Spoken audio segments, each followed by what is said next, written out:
What is going on, squad? Today we are following up those 3 exercises that we talked about for yielding isometrics. If you have nothing else, you just have your body and you are looking to take things to the next level. All right, if you haven't seen that video, here's a link right here. Go ahead and check that one out. It's really good. It's a good way to get into isometrics with absolutely zero tech involved. Hence our playlist, which you can also find right here, called Zero Tech Isometrics. All right, we're going to follow up on that with some accessory work, and we are going to cover the forearm plank. We are going to cover the 6 inches isometric hold, calf raise, and the side plank. Okay, so as we're talking, you're going to see me in the left or right corner, whichever one ends up showing on your screen. I'm going to be doing a demo, and while it looks like I'm just not moving, in which case you were right, I'm not moving, my muscles are on freaking fire near the end of the video. Okay, so let's go into the first exercise, which is the forearm elbow plank. Now, we all know this exercise.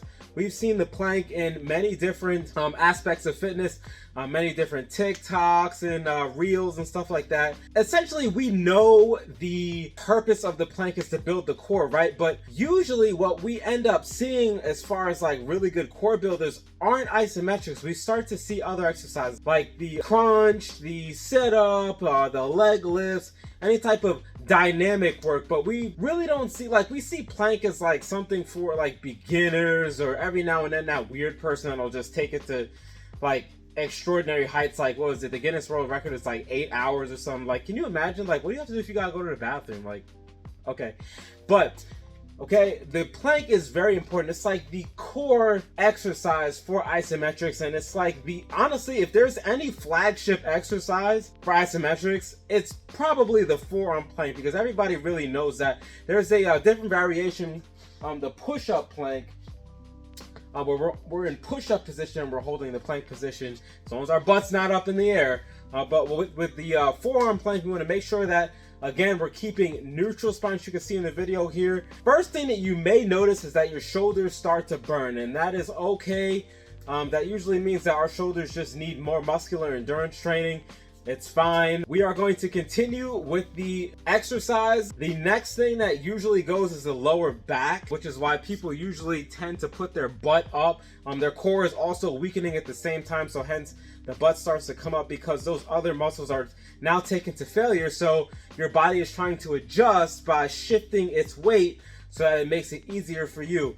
Don't do that. When you are done with the contraction, mark down how many seconds you could hold it. Try and beat that next time, okay? Good recommendation for rest time, 60 seconds. That's all you need. Do 3 sets of these, 60 seconds, you're done for the day. If you want to do more sets, if you feel like you need more frequency, go ahead and add set 4. That's fine. 3 sets is a very good place to start. We're just talking about start. We're not getting into the advanced stuff yet, okay? Next exercise, the calf raise, the isometric calf raise.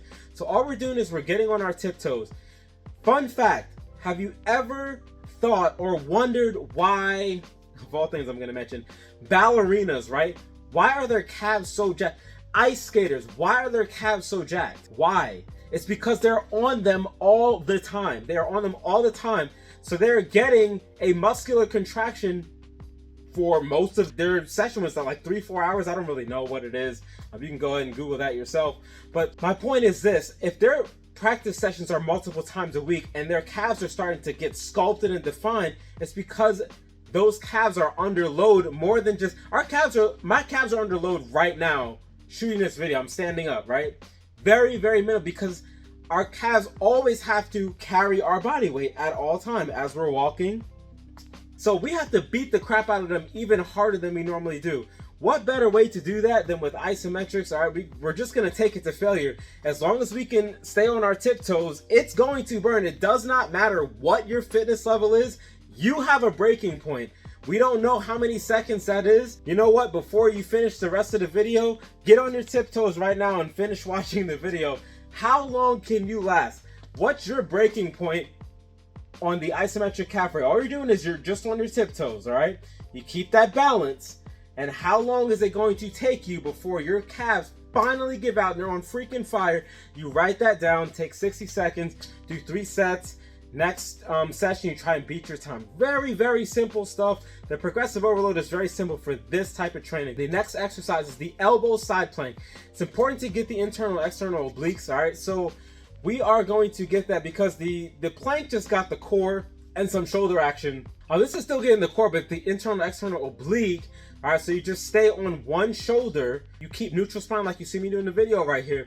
You're gonna hold each one for time. Out of all the exercises in this video, this is the one that takes the most time because you need to do the left and right side. It's like when you do dumbbell rows or alternating shoulder presses. It takes double the amount of lunges. It takes double the amount of time. Make sure that you take, and again, 60 seconds. That's all you really need for rest time for this, okay? Very important to get obliques. Obliques keep you stable. So the stronger you are, and the farmer carry will be another one, but that's a different video. All right, the stronger your obliques are and the more powerful your core is, the stronger you are, the more you're able to do some crazy stuff. Before we get into the last exercise, just know that if you take anything from any of my videos, any of them, the most important muscle group you can work, it's your core, man. It makes you do stupid, crazy ass stuff. Work your core, beat it to failure. Yo, watch you start to run circles around your friends that are not working their core as seriously as they should be. Anyway, speaking of core, last one, the isometric 6 inches exercise. I ran into this freaking monstrosity when I was in junior high school running track, and I never really understood why they had us do that exercise. But I get it now, and the stronger you are, the more explosive you are, because everything comes from your core. I think my track coach knew that to some extent. I don't know, maybe just throwing some exercises together that just was like, hey, this seems good. But it did work. It did work. This really targets the lower abdominals, but it also hits the rectus abdominis as well. All right, as you can see in the video, my upper body is in complete contact with the floor, and my feet are elevated just 6 inches off the floor. It's a great exercise. If your lower back is not strong, you might start to feel some pressure.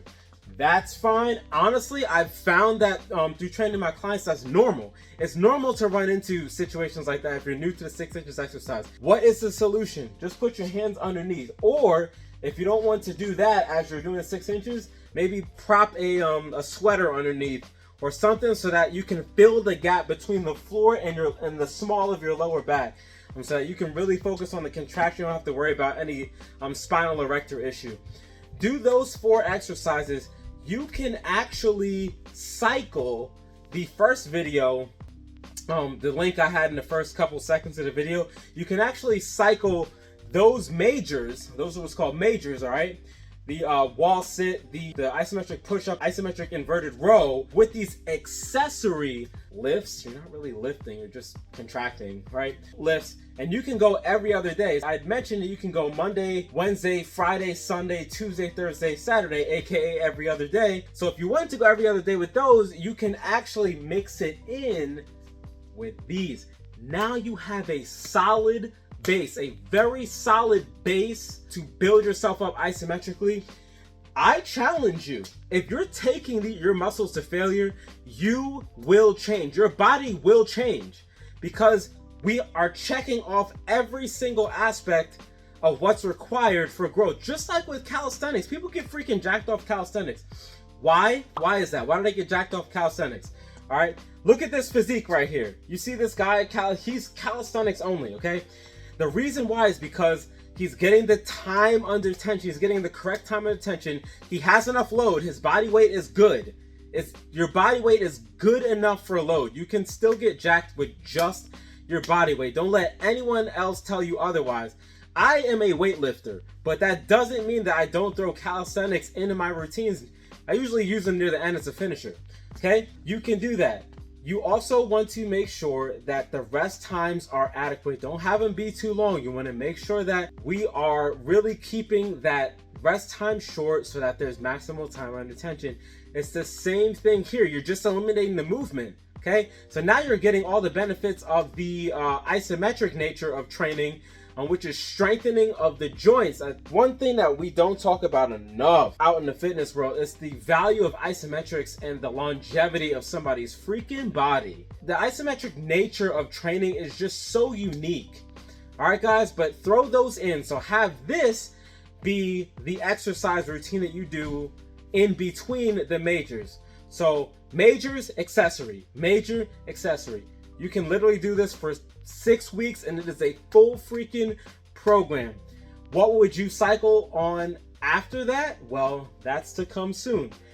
What do you guys think? Do you already use isometrics? Do you have a well thought out and pretty comprehensive program like this one? Go ahead and comment down below. Let us know. All right, don't be stingy. Thanks for watching. If you found value in this video at all, please drop a like. Go ahead and comment. And if you're not yet part of No Limit Squad, boy, hit that subscribe button. Come join this squad with us, man. We're getting strong out here. We'll see you next video. Peace.